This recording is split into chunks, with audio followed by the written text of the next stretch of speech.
All right, good afternoon, everyone. My name is Erica Brown. It's truly a privilege to be here with you, gathered in this room in a moment that feels both intimate and deeply significant. Before we begin, I want to extend my gratitude to Mohawk Consultations for this invitation and to each of you for choosing to be here, bringing your energy, your perspectives, and your commitment to the future of our communities.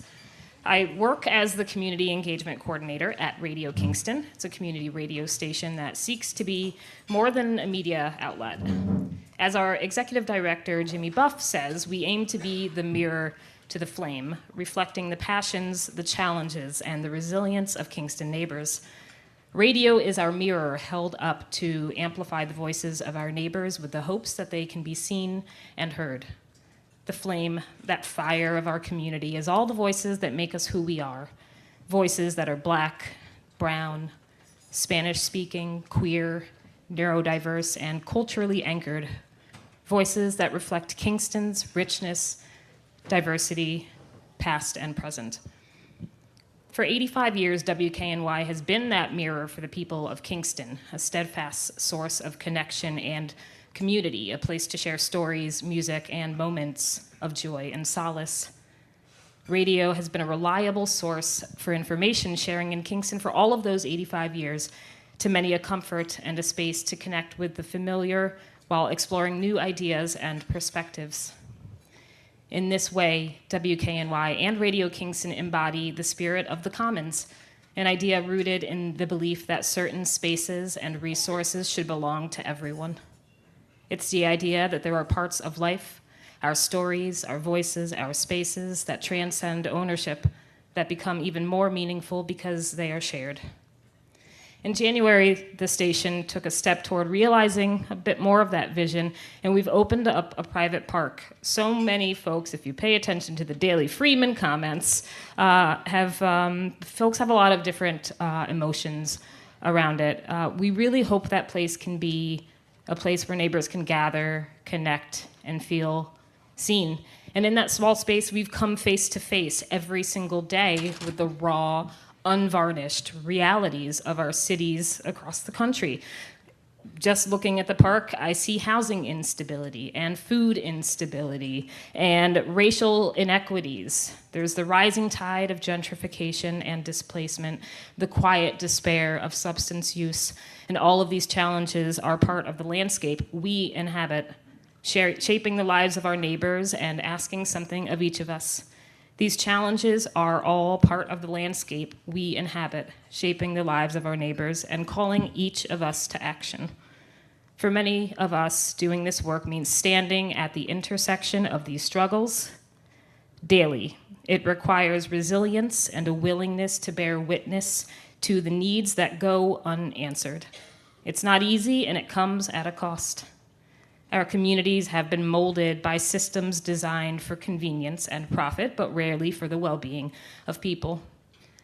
These systems create well-worn paths that are easy to travel, but have led us too often away from our shared humanity.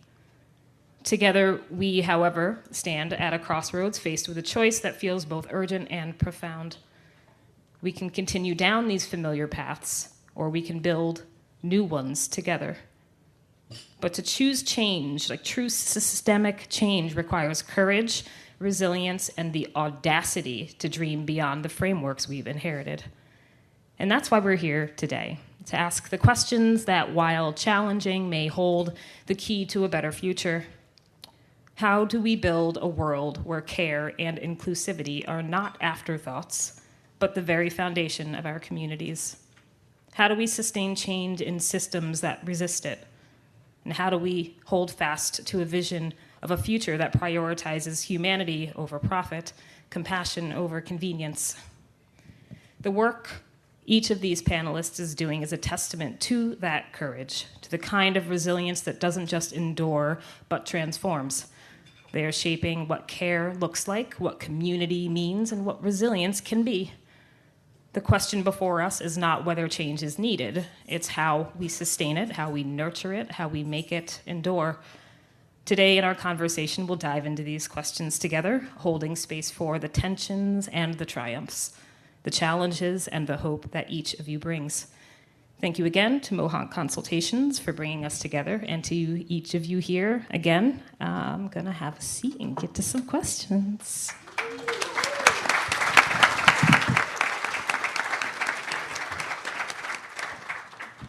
So, being in the spirit of radio, everyone has a microphone. If you feel more comfortable with it being in your hand, that's cool. If you feel better about having it on the stand, that's cool too. But I feel like let's have a conversation, because in our my discussion with the three of you each separately, it was all, we weren't all together. So, in the spirit of radio, so I'm going to start here. So resources like funding, time, and support can be limited. Something that came up when I was talking to each, oh my goodness gracious, pause. Can you each tell us who you are? I'm nervous, and I've told at least 50% of the people here that. So it's my first time moderating a panel, full transparency, because why not?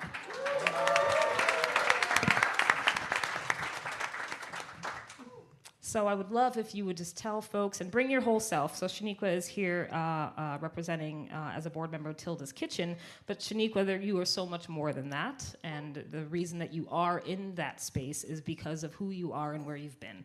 So just, if you want to make sure to mention that. And does anyone feel comfortable to go first? If not, I'm going to have to pick. I'll go first, only because everyone's looking at me. But hopefully this is not the order of things throughout this entire panel. So yes, my name is Shaniqua Bowden, and I'm here because I am a board member of Tilda's Kitchen and Market. Tilda's Kitchen and Market is a program of the Hudson Valley Current. And for me personally, when I look at all the different things, like all the different hats I wear, some people are like, how do you do all this different stuff? You must be so busy. But I kind of think of it all under the umbrella of the just transition. And I look at like every category, like I'm covering something in every category. So Tilda's for me definitely checks the box of like localizing, power and food and community and all those different things.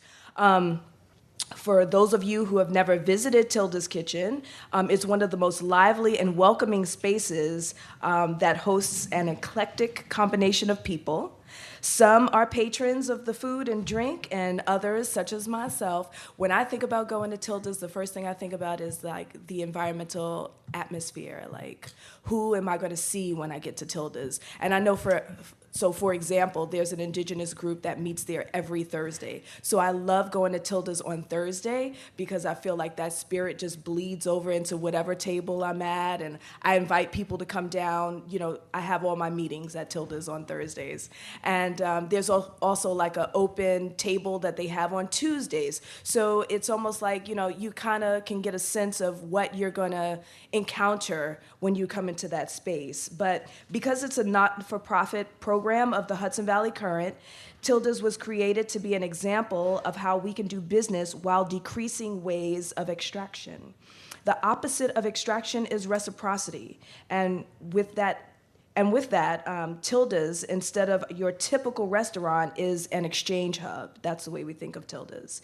It exchanges not only food and ideas, but its waste as well. So we think about the whole system and how that all reverberates outward to participate within an ecosystem, a healthy ecosystem that we are supporting.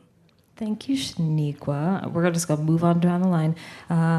Humans in the room, Duane Martinez. Thanks. Yeah, I'm Duane Martinez. I'm the director of the River Cities program at Scenic Hudson, and that means I get to spend my days with architects and ecologists and mayors and planners and activists and community leaders to kind of work out community-based plans on increasing access to nature in cities.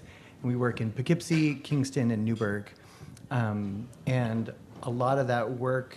Some of you may know Scenic Hudson as a land trust who has protected 55,000 acres in the valley, and they've been doing that for about over 60 years. And then 7 years ago, this program of the River Cities popped up and was an intentional turn to look at the disparity of access to nature and the distribution of the benefits that are also not equally distributed amongst the communities in the Hudson Valley. And so the idea was to really look at the structural patterns of land use decisions, both past and current, that are creating those disparities and instilling them and entrenching them and actively denying a lot of the benefits that nature and that so many people who choose to live in the Hudson Valley, they're just not equally distributed, and then much less equitably distributed when we really look at the past of those land use decisions and just structural racism in this country. And so I work with a small team in that organization, and I've been there for about 3 years, and I'm an urban planner by practice and by education. But really, as Shaniqua just said, we are stretched into so many different spaces in this work. And so I'm grateful that we can be nimble with the technical assistance that we can bring to both fiscally strapped and staff-strapped city governments, local governments, but then also with being in communication with community leaders also who are doing a lot of that work for their community on the side of their own jobs and taking care of their own families. But they're, so this idea of neighborhood stabilization and revitalization, to use Corey's word, is really important. And then the idea of parks and amenities and nature being the medium that we're working in order to sort of improve the quality of life and community well-being for these communities. So I'll leave it at that for now. Nailed it. Thank you, Duane. And Phoenix, Kawamoto. Thank you very much. You're welcome very much. So good afternoon, everyone. My name is Phoenix Kawamoto. I am privileged to serve the New Paltz community as the Community Education Coordinator for the Office for Community Wellness. This department, through the municipality of New Paltz, the town of, originated out of the result of a federal substance abuse prevention grant that's called the Drug Free Communities Grant. Back in the 90s, I started a coalition for Ulster County for substance abuse prevention, and that coalition then got a federal DFC grant, which then helped me work with people in New Paltz that started a coalition. It was called the Community Partnership for a Safer New Paltz. They then got the DFC grant and asked me to be their director. I came on in New Paltz in March of 2012. At the end of that first 5 years, the recommendation was made because grants are very limiting in scope and practice, and the needs of the community were much greater than what the grant allowed for. And so the community reached out to local government officials and asked that a position be created, and that was done, and I was appointed to that position January 1, 2017. As my role is in New Paltz, it is to continue to grow that infrastructure and really look for community-driven responses to needs, looking at gaps in services, looking at how to help bring all of the community together through the different things that the community is calling for, as well as working in collaboration with multiple partnerships. So my work would not happen. I always joke about the Verizon guy of the 90s, if you remember that commercial. Maybe it was the 2000s, but it was Verizon, and it was, the guy with the glasses, and he would go, "It's me and my network," and he would point to this crowd behind him. And it really is that as far as what's happening here in the town of New Paltz. And it involves all 12 sectors of the community that are identified as, it really is a result of the infrastructure and the growth that happened through that grant, and the partners that have grown from, I think it was like 38 to now. Last year I worked with over 104 different organizations, locally, countywide, regional. So we are addressing many different areas of need in regards to mental health challenges and concerns, substance use disorder, opioid overdose prevention. But the other equally important work in the spirit of prevention, and what I hear today around thriving communities, is about how do we come together and help hold each other? How do we come together and make the community a place, spaces and places within that community to help each other make it through these times, and not just survive the times we're in, but how do we actually create spaces where we can thrive? And that's what's happening here.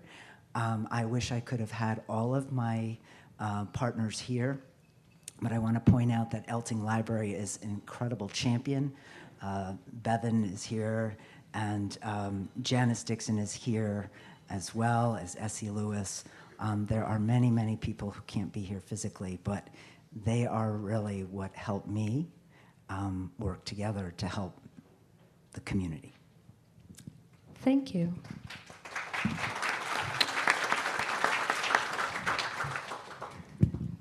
I sent everyone a list of like a zillion questions. So something that came up, in community work, it's easy to focus on deficits and urgent needs.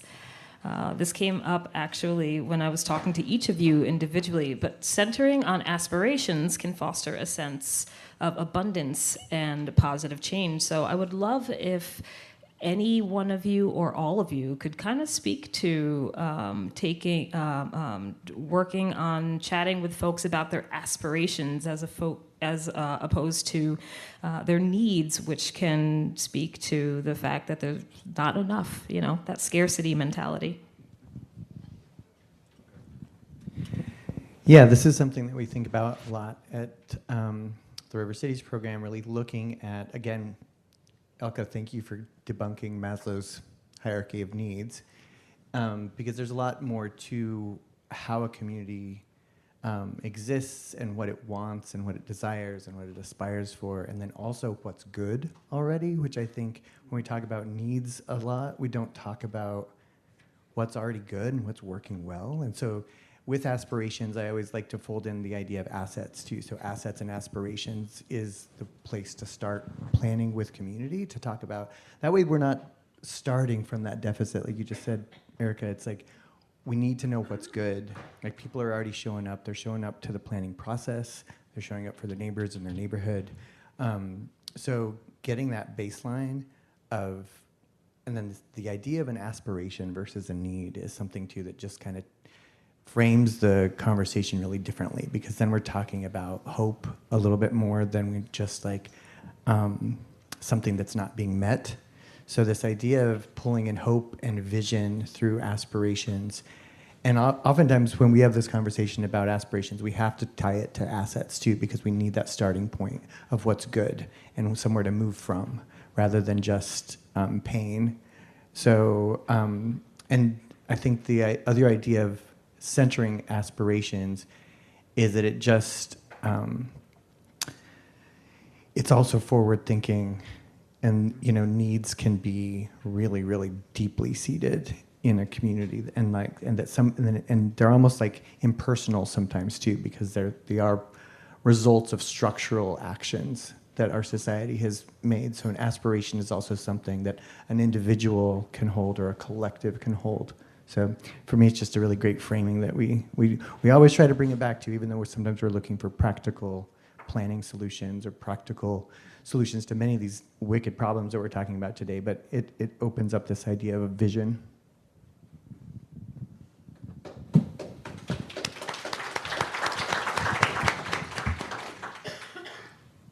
Okay. Thank you. And thank you so much for saying assets. In the world of substance use prevention, substance misuse prevention, one of the driving paradigms, so to speak, is the developmental asset model, 40 assets. And so through that work, there was identified what they call sparks. And sparks is, right, that thing that lights us up. And they started asking thousands of youth, what's your spark? And without any definition given to them, me either. But what happened is that youth, without a definition, were able to identify what lights them up. And when they studied that and they looked at not only how youth were thriving, it was because someone recognized their spark from 3 different areas of their life. Their family, didn't have to be a parent, could be a sibling, grandparent, auntie, right? A member of the community at large, and someone from the school. Now, the reason I bring this up is because we are working very closely as a community in looking at those kinds of things. Yes, we look at where the needs are, and we talk to individuals who are experiencing, right? We do focus groups and that kind of thing. We meet with providers and say, what are you seeing? What are the emerging trends? Where are the gaps?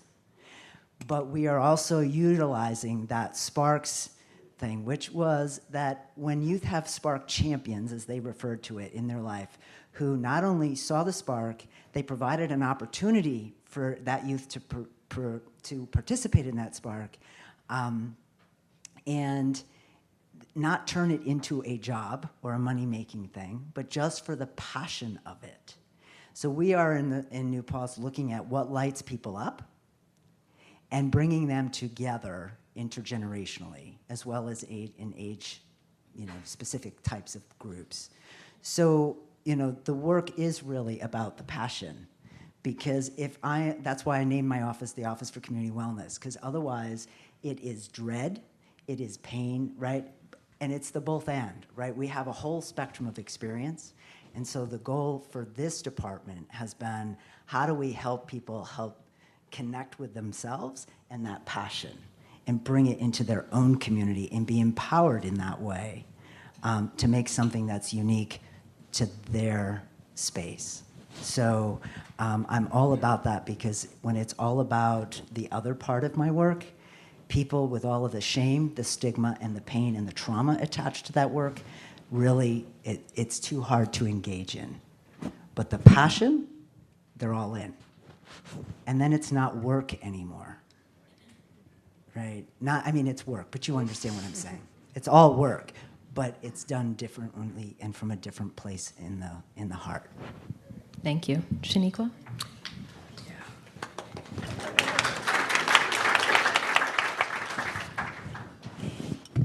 Yeah, I too like looking at aspirations in a way that connects to like our future goals and hopes, like you guys were saying.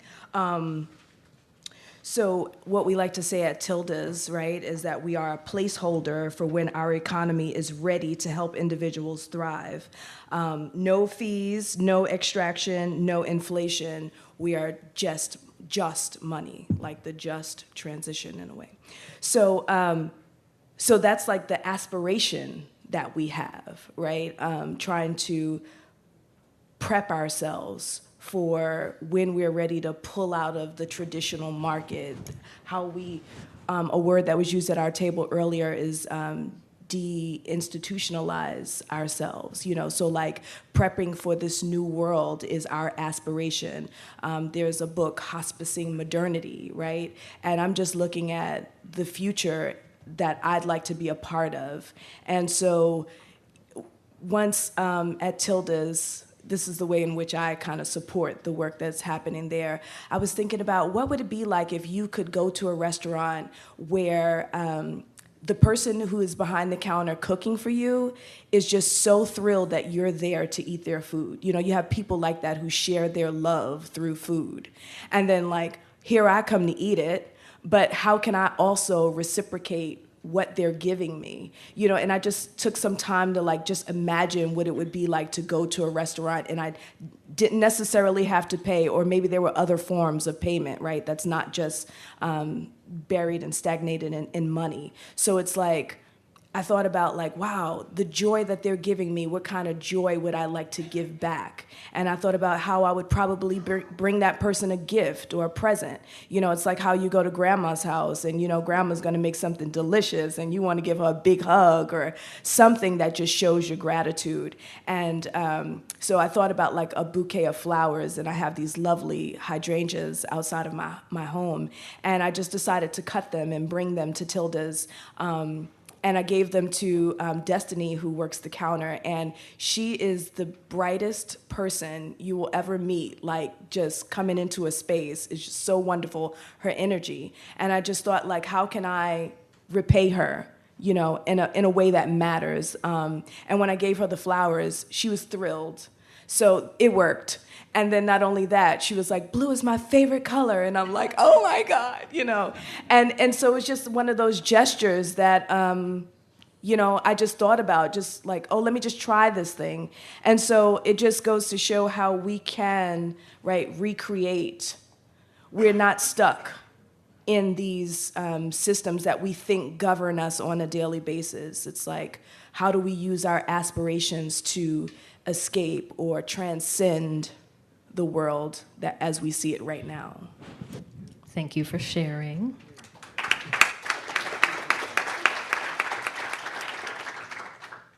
So in all of your work, you all navigate complex systems that can often be resistant to change. Something else that you all work on is community engagement. I would love to hear from each of you on how some of the existing systems can make it challenging for you to do the work that you would like to do, because as I was saying, doing the work differently is going to be more challenging. It's going to take more resources. So I would love to hear from each of you on how you are taking the resources, time, money, human power, and making them work for you in the work that you do, doing things differently.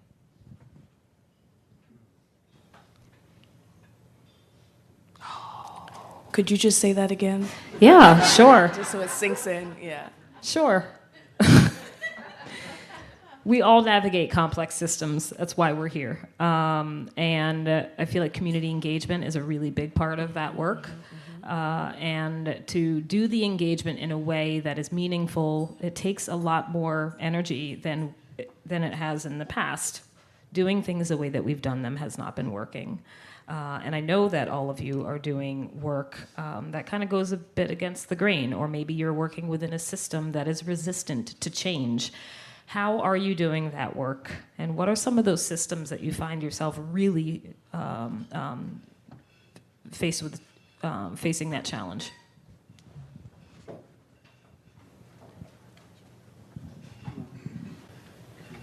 Me go first. Phoenix. I'll go first. I'll at least start this part of the dialogue. This is such a deep question, so that's why my brain is kind of going, it's firing in multiple locations. I would say that, yes, systems don't like change, because when you change one part, then the whole system is responding, and it has to recalibrate, right? It has to figure out a different path. And when those are really like neural pathways, right? When they're really deep and ingrained, that takes some doing to undo, right? And create a new path.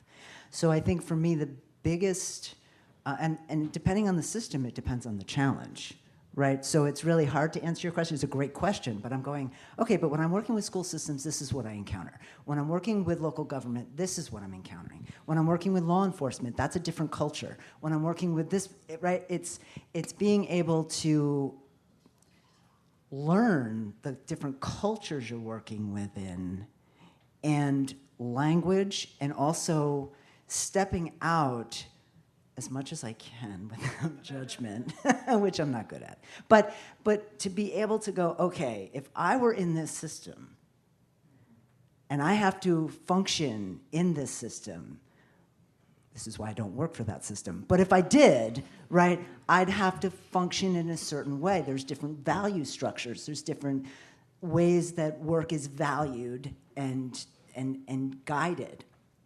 So for me, the success, and I think in what we've been creating in New Paltz, is that there are champions within each of those systems who they know the knowledge and the culture, and they can push it from within, right? And we're banding together. Now I'm going to close in this, and I'm sorry, I do speak in this kind of sometimes researchy kind of thing, but imaginal cells.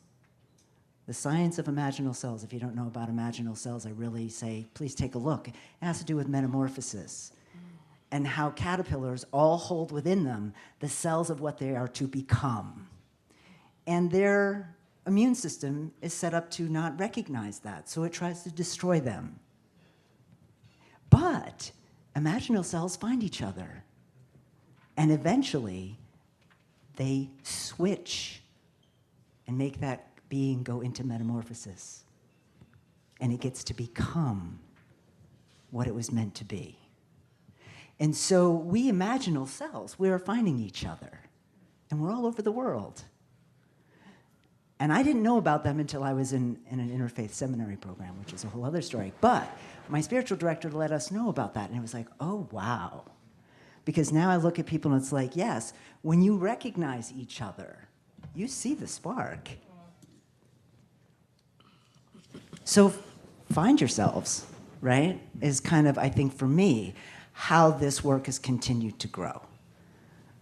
And eventually, which is the painful part, right, we'll get there wherever there is. But I don't know where there is, but I'm striving to find it. Thanks.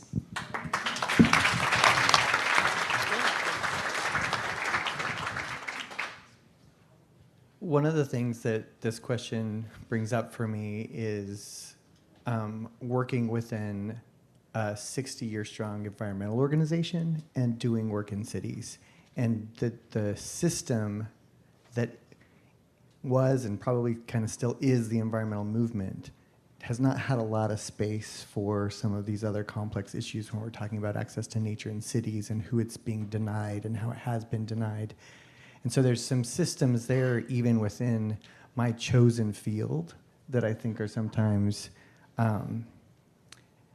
that I confront, that I have to confront, because there isn't space within that system to do the work that we're doing.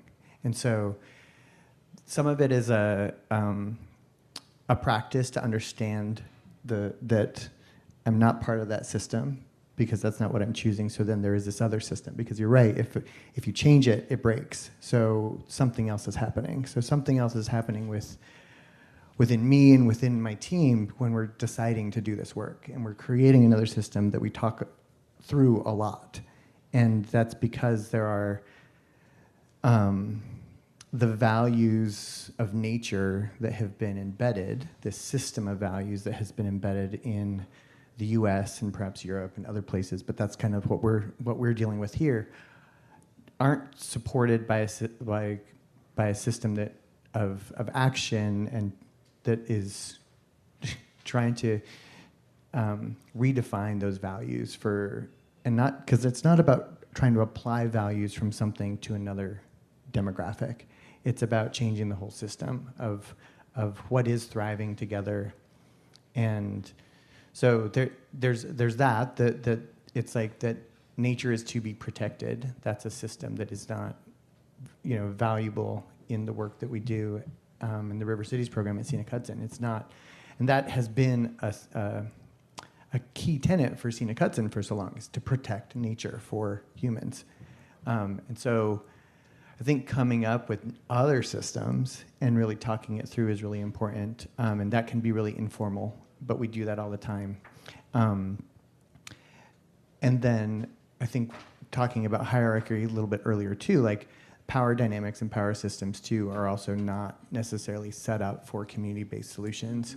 So, so in the work, a lot of times we're navigating that, and that's even internally within an organization that has a structure, has an organizational chart, and has hierarchy to it.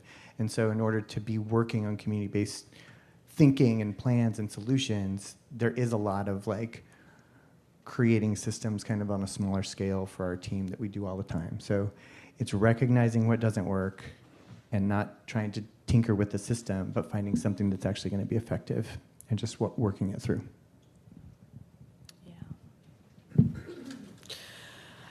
This is a very complex question, and my mind is like all over the place in terms of its general answer. on purpose. I love that. It's going to pull something out, and I'd love to know what that is inside of you. So I have like maybe 3 separate points to make, but one of them is I was just recently at a school festival, and And they had all these different people playing these different roles. So someone was doing instrument making with the kids, someone was doing art, and someone else was supposed to do face painting. But there was no one to do face painting. The person didn't show up, something happened. And so these kids got together and they came over with like paint, and they couldn't necessarily face paint, but they decided to do like little hand paints on kids. So that would suffice, right? Kids were like, great, I'll take a little tattoo or whatever, a homemade tattoo. And so a parent comes up to them and says, what grade are you guys in? You created this idea on your own? You're just doing this for the festival? Oh my gosh, this could be an enterprise. Do you know every time the school has a festival, you could be here racking up money, you know? And so, yes, they could be. But I was just looking at their reaction, and they were like giving him this look like, please go away. You know, like, Can I just have my joy? Can I just spread joy and love today for the kids that want an impromptu tattoo, you know, like, and so I just started to see, right, this little disconnect on how we're training our youth or kids or whatever. Like on one hand, and at my table, we were talking about how complex this is, right? Where on one hand, you want them to be self-sufficient and financially stable and all those things and be thinking ahead. But at the same time, if you connect to where their mind is right now, it's like, wait, but what about just spreading joy and love and doing things for free, or just doing things out of the goodness of your heart, which is something that, you know, like we don't do as much anymore. So when we think about the systems that hold us back, I mean, the one thing I'm always thinking about, or the feedback that I always get, right, is about, well, we don't have the funding to do that. There's not enough funding to do that.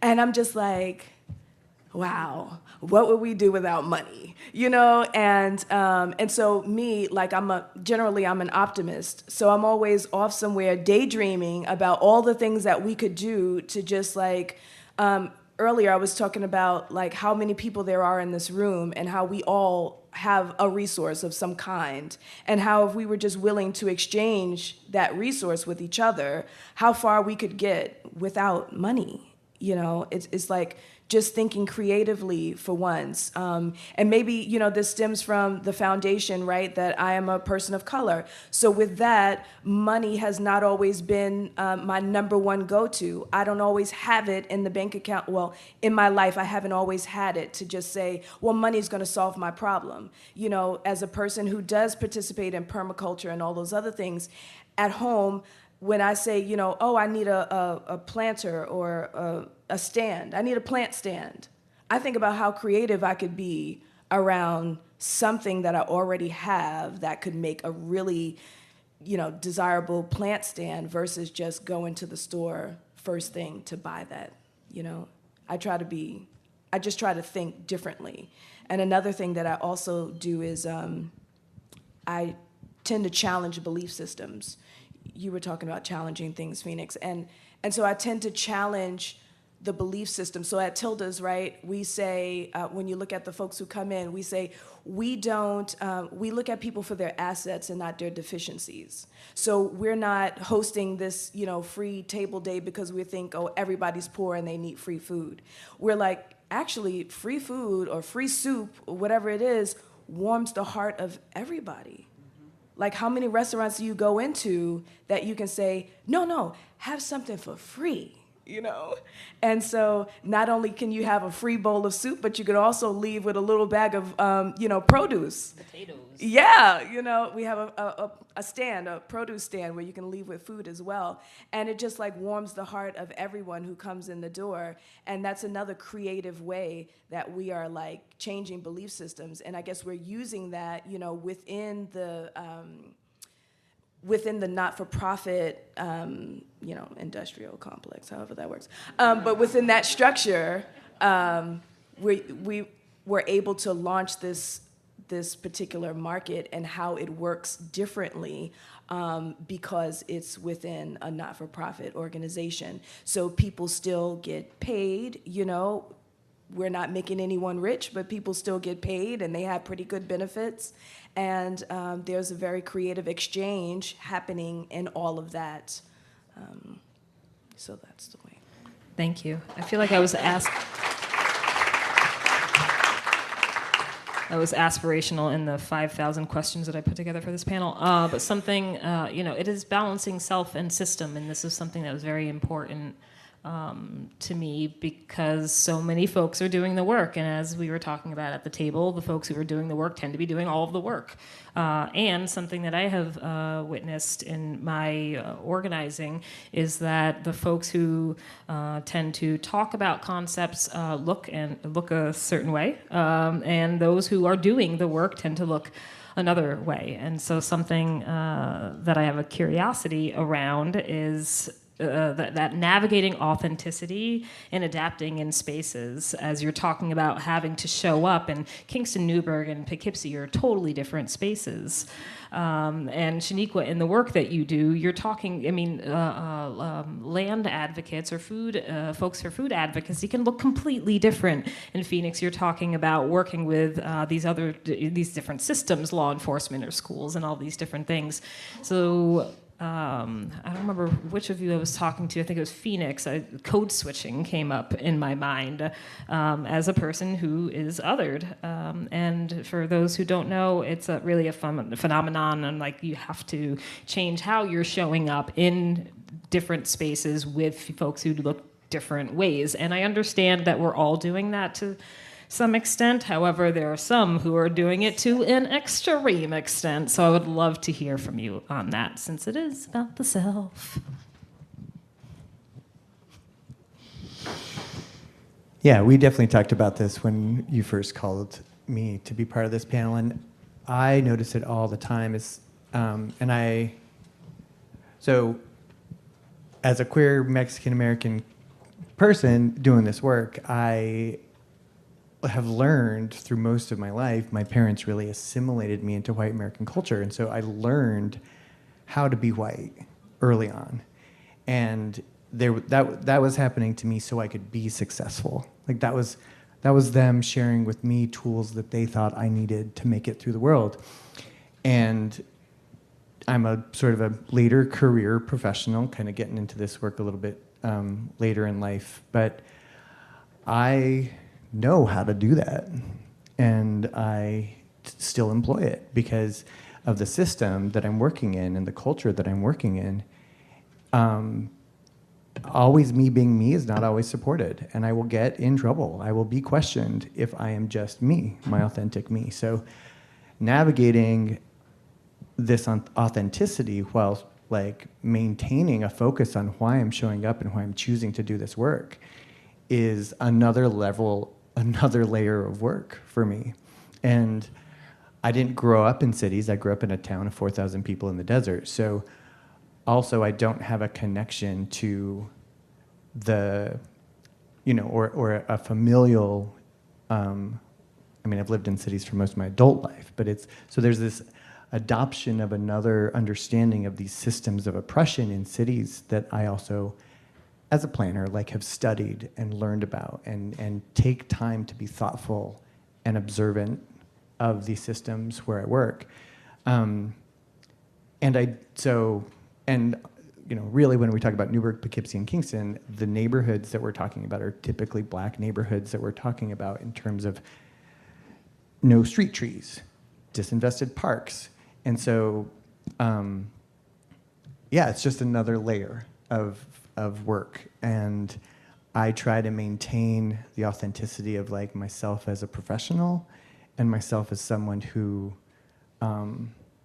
also has learned to suppress my own self in my career. So it's just, and to then have to maybe translate up the chain of what it's like for certain people in these neighborhoods, because there are other people that I work with that are way less connected to some of this work as well. So I'm just giving you a snapshot of the experience for me. I don't know if it's necessarily a good practice or not. It's just something that's very real in my work. Thank you, Duane. Shaniqua, Phoenix, would either of you like to speak to I would this love question? if you could just repeat that. Code switching. Uh-huh. What kind of a toll does it take on you? That's really my question. It is definitely work. Definitely work. For me, I think the work is figuring out how to connect with people, figuring out how to speak the same language as other people. You know, it could have a lot to do with how that language comes out, like how it sounds, physically sounds, but also for me, it's like, if we come from two different places and you are a person that's absolutely stuck in that, then how do we break down that barrier and create a bridge? And I may find myself in a lot of white spaces, but it's not because I am, it's not because I have an ulterior motive of trying to be there. Like, I'm not trying to forcefully be in a white space because I know there's money in the room, for instance. I am in that space because of some sort of curiosity that I have that I want to be there. And so for me, like, again, what I said earlier about belief systems, I'm constantly trying to put myself in other people's shoes and, just understand where folks are coming from. I often think, like, yes, kind of like stemming from my last answer, if I could, if I was trained from birth to rely on money for everything, then yeah, that might be the way that I actually function. Like, I can understand why we're in the position we're in, especially when a lot of these behaviors are incentivized,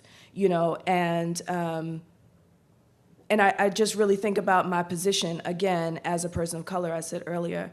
And, but I think that the way I think and the way I function is actually an asset. Like, I think it's, as we talk about privilege, right? Privilege has a certain connotation of who has it and who doesn't. And it's the same thing like how we talk about success, how we measure success. We say, oh, if you've made it in the world, success looks like this. So I really try to break down those terms and like redefine everything for myself. I mean, because again, like when I'm in a space like Tilda's, right? Not everyone in that restaurant looks like me. Some people you can obviously tell might be under the influence of substance abuse or something like that. And then I look and I say, well, this is the community that we're embedded in, right? This essentially is their community too. And they too want to eat food. And they too came to buy a latte. So how do I now, if I'm a person who's saying I want the playing field to be level, how do I conduct myself in the same space with them? Do I make faces like, oh, how do you let that person in? Or do I say, how do I look at that person differently? How do I redefine, my own self in the same space with these other folks? So I may have gotten a little far from the question, but that's what I really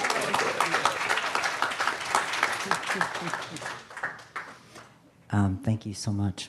I'm sitting up here and I'm listening to my fellow panelists, and when I think about how I navigated just a day in the life, right? It's just living, just living. We look at folks and we're humans, right? So we are conditioned to assess and judge, and right, we're constantly, and depending on our histories. Some of us have hypervigilance about safety and where are we and where are the exits, and we have different awarenesses depending on where we've been. I sit up here before you. My mother had me at 14. I can tell you I could, but it's not the place or time for that.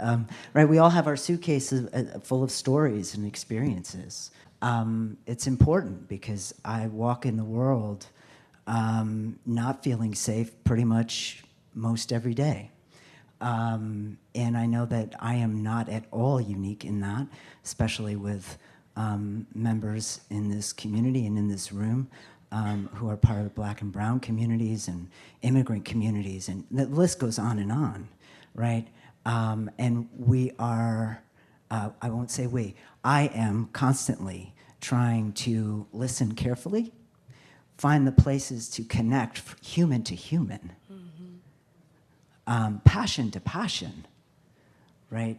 Because that's what, for me, matters in the work, is how are we going to achieve what we are here to do in making this a place for all of us. And that is aspirational. But I had a Nana who said, where there's a will, there's a way. And that's my favorite Nanaism. I lost her at 11, but I've never lost her. And I wouldn't be here today without her. She drives a lot of the work that I do. And I can see her right now. But I thank you for the opportunity to be here. Thank you.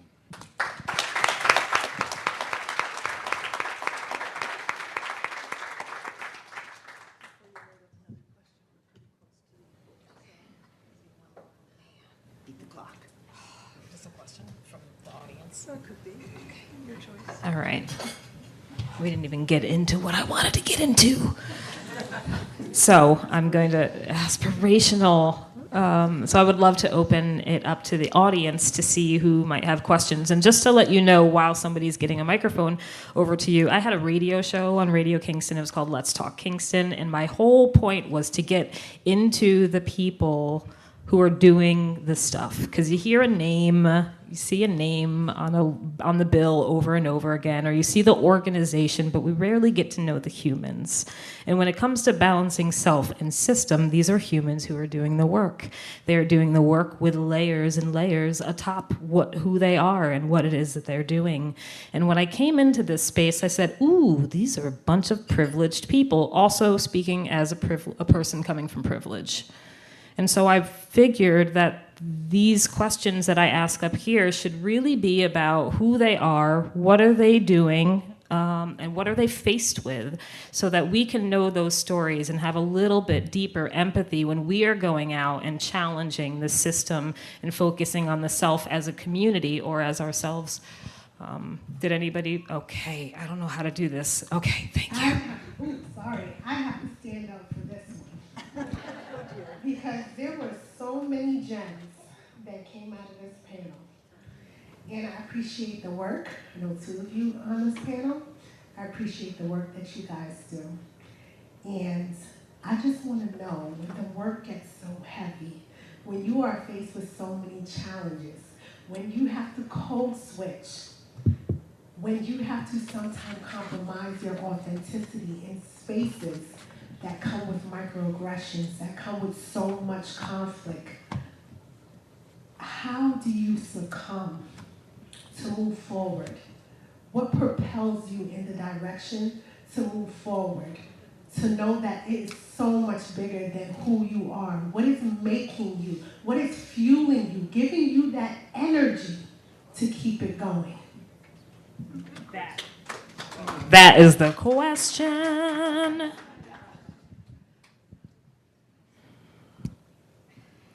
I don't want to say that I've never been up against that much pressure. But I do want to say, like, right, in the trajectory of my life, I have tried to put myself in spaces that I can be more authentic.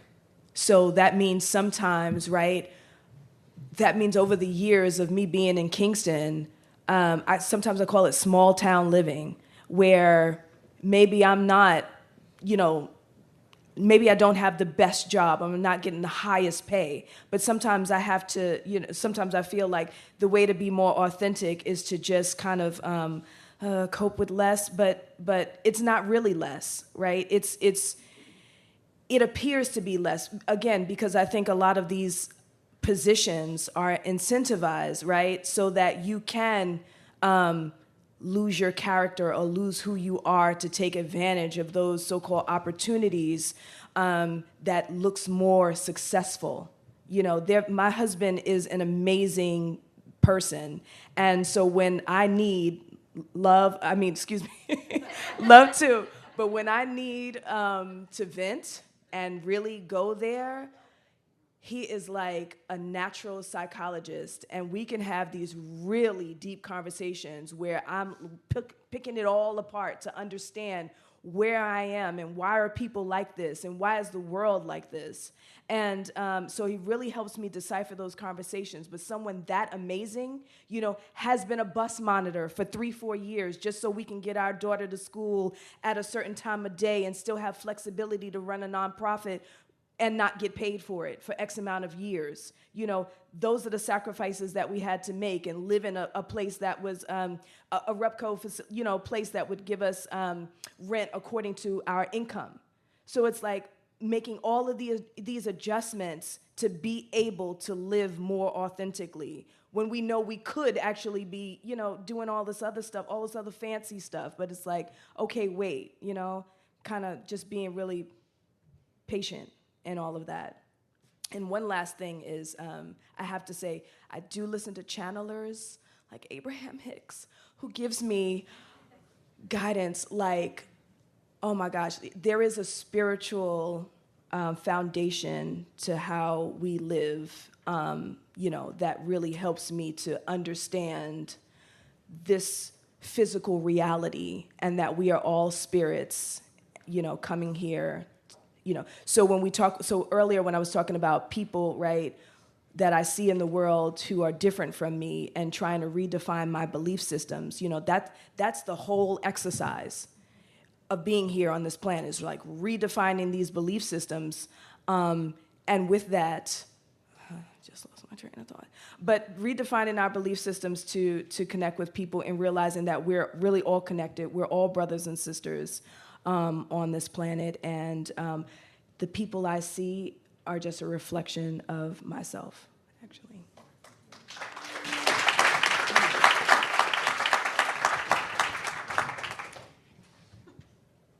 Nikki. It's tough. It's not always easy. I cry a lot. Less coffee, more weed. Go for a swim. And like Frank, find the people that you can check in with and work it out, because it's so hard to do alone, because then you just start second guessing everything that's happening. So finding your people, and I'm lucky to have a great team that I work with. Anthony Kneski's here. He's a good senior staff on our team. So, and then, my partner is really important. And so there are things like this self-care, knowing that the work is really complex, as we've been talking about all day, and not always having the solutions or being able to jump to solutions means understanding the long game. This is the long game. It's generational. I might not be around for even the things that I try the hardest in my life to see realized or be beautiful. So there's just it's a lot of practice, whether it's listening to something or but I think many of us that are doing this work that requires so much passion have to find the ways that we just kind of stay whole. And it's probably really different for all of us, but yeah. Thank you again. So I'm going to do two as quickly as I can, because I know we're trying to get through to the next part of things. There's an author and gentleman that I met a long time ago, Andrew Harvey, who talked about following your heartbreak. And the problem for me is, Andrew said to find the one area, pick the one. I have more heartbreak than I know what to do with. So I do everything I can. And like my fellow panelists, I have an amazing spouse and partner in my life.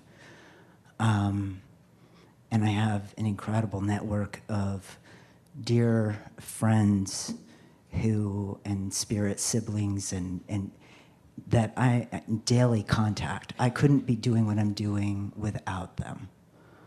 And I'll end with sharing something I have not said in a space like this. But when I was 11 or 12, I made a commitment to the God of my understanding at that age that I would not leave the planet because I was wanting to leave. I wouldn't leave if the things I was experiencing were meant to help other children. And I went into that work by the time I was 20. If I had not made that deal, and I hadn't had my Nana, and the amazing people who found me and saw me, I wouldn't be here. And that, making that kind of lifelong commitment, because there's times where, let me tell you, I'm ready to not be doing this. And I make the joke about alien abduction all the time. Getting the flashlight, baby, I'm going on the lawn. I don't have light pollution where I live. But the reality is I can't not do what I do. And that's it. I actually have a response. I'm going to be very, very quick. I need to be around people that I can trust so that when I get angry, because I get angry and I need somewhere to go, that I can have that anger validated. So for me, that's really what it is. I need to scream, I need to curse, I need to drink a bottle of wine. I don't care what it is. I actually have 2 really great friends here right now, and they validate me. They make me feel like a safe person. And like the work that I do and what all these folks are going through, like it matters. Like I matter. And that goes back to what Elka was talking about, mastery, the fact that you can, make it, that you can feel like you have influence. And shout out to my homies for giving me that.